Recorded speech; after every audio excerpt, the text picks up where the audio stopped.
Okay, picture this. It's the dead of night on a warship's deck, right in the middle of the Bab-el-Mandeb Strait. A slow buzz builds into this terrifying roar.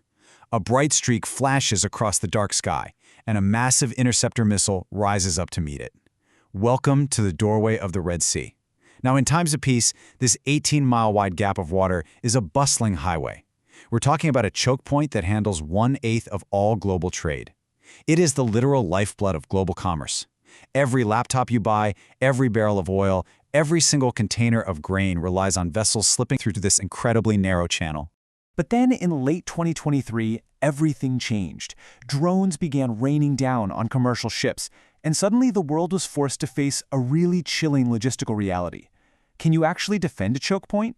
Can modern warships, no matter how incredibly advanced they are, hold open a narrow strait against an attacker who only has to get lucky, well, once? As international navies scrambled to assemble fleets, it kicked off what is arguably the largest live naval experiment in modern history. Decades of naval theory were about to be tested against the harsh, chaotic reality of asymmetrical warfare.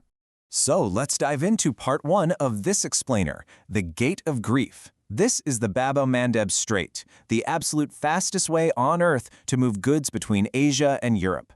Now look at this. Before the crisis, you had a steady, vital stream of about 70 ships passing through this gate every single day. Just a steady heartbeat of the global supply chain, right? But within weeks of the first strikes, that number completely crashed, down to just 19. It was a near instantaneous collapse of maritime confidence that sent absolute shockwaves through capitals all around the world. Cargo ships over 10,000 tons, their traffic was nearly cut in half. And those giant bulk carriers, the massive, slow-moving leviathans carrying all our raw materials, their traffic plummeted by a staggering 85%. The world's busiest shortcut just emptied out. And it proved a terrifying point to military strategists. A choke point doesn't actually need to be physically blocked by sea mines or sunken ships to fail. Fear alone is enough to close the gate. The mere threat of a cheap, radar-evading drone can freeze billions of dollars of cargo and just bring global trade to a grinding halt. And the fallout from this triggered an immediate, really concerning energy shock. The oil flowing through the strait plummeted from nearly 9 million barrels a day down to just 4. That is millions of barrels of oil suddenly with nowhere safe to go. Energy markets were basically holding their breath because when you sever the primary artery for liquid energy, the entire geopolitical landscape destabilizes. Which brings us to part 2, the global detour. With the straits just way too risky to navigate, the absolute titans of global shipping had to make a massive logistical pivot. Step 1. Ships literally had to U-turn away from the danger zone and completely abandon the Suez Canal. Step 2. They had to sail all the way down the entire western coast of the African continent. And Step 3. Execute this grueling diversion around the Cape of Good Hope. Now, historically, this is an area notorious for violent seas and treacherous weather.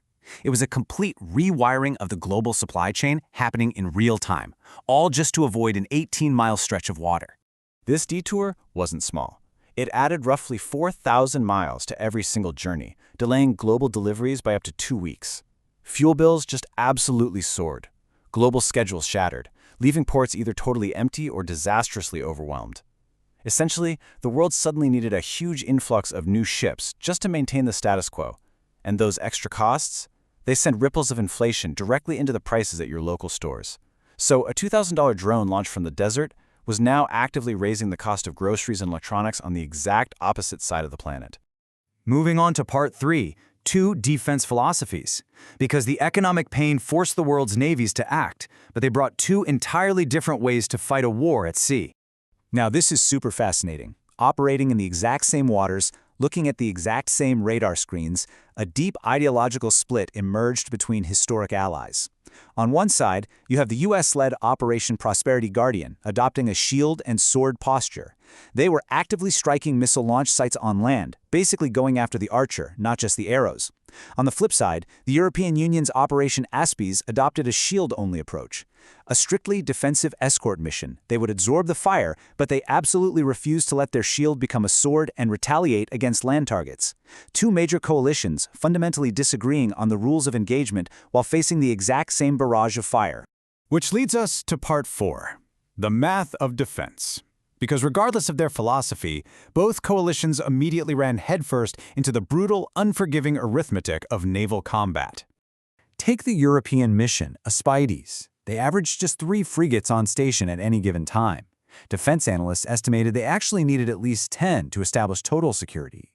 Yet, even stretched impossibly thin across hundreds of miles of hostile water, operating under immense psychological strain, they successfully shepherded over 1,000 vessels to safety, and their direct operating bill was a highly modest 17 million euros. But that small number hides a really fatal flaw in the economics of modern warfare. Here is the crux of the issue. To shoot down a single incoming threat, wealthy navies were firing highly sophisticated interceptor missiles that cost $1 million, or even more. Their targets? Attack drones that cost maybe $2,000 to build. You just cannot spend billions of dollars destroying weapons that are practically free. It's a financial hemorrhage that literally no navy on Earth can sustain indefinitely. It exposed this profound vulnerability in high-end military procurement. And the darkest, saddest proof of this experiment's limits came in July 2025. Despite the billion-dollar warships and the million-dollar interceptors, 2 bulk carriers, the Magic Seas and the Eternity Sea, were successfully hunted down and sunk. Sailors lost their lives. It proved the harshest rule of choke point defense. Naval coalitions can drastically reduce the danger, but they cannot erase it. The sea is just too vast, the escort ships are too few, and the enemy, they really only have to slip through the net once. Part 5. The ultimate off switch. If the greatest naval firepower on Earth couldn't perfectly protect every single ship, how did the Gate of Grief eventually reopen? Look at how this played out. After months of relentless attacks, massive military responses, and tragic losses, the off switch wasn't actually military at all. In October 2025, a political ceasefire in Gaza was reached, and almost immediately, the attacks on Red Sea shipping just paused. The very thing navies couldn't achieve with billions of dollars and relentless firepower, a political agreement achieved in mere days. And the rebound? It was practically instantaneous. By June 2026, shipping transits shot up to over 1,300 in a single month. That is a massive 39% increase. The shipping giants returned to the waters, supply chains reconnected, the confidence of global capital was totally restored. And it's crucial to understand, the danger subsided not because a decisive naval war was won or because the ocean was cleared of threats, but simply because the shooting stopped. So the ultimate takeaway from this explainer is a sobering one. As the military adage goes, steel holds the line, but only diplomacy ends the war. Warships are incredible machines. They buy time, they intercept threats, and they absolutely save lives. But they cannot fix the fundamental vulnerability of geography. They can only hold the door open for so long before the staggering math of asymmetrical warfare catches up to them. The global economy hangs by a thread on just a handful of these incredibly narrow, highly vulnerable straits. Defending them is vastly more expensive and far more difficult than it looks on a map. So as strategists look to the future, observing just how fragile our maritime supply chains really are, we have to ask ourselves one chilling question. Where will this dynamic play out next? Because as the Red Sea proved, there will always be another choke point.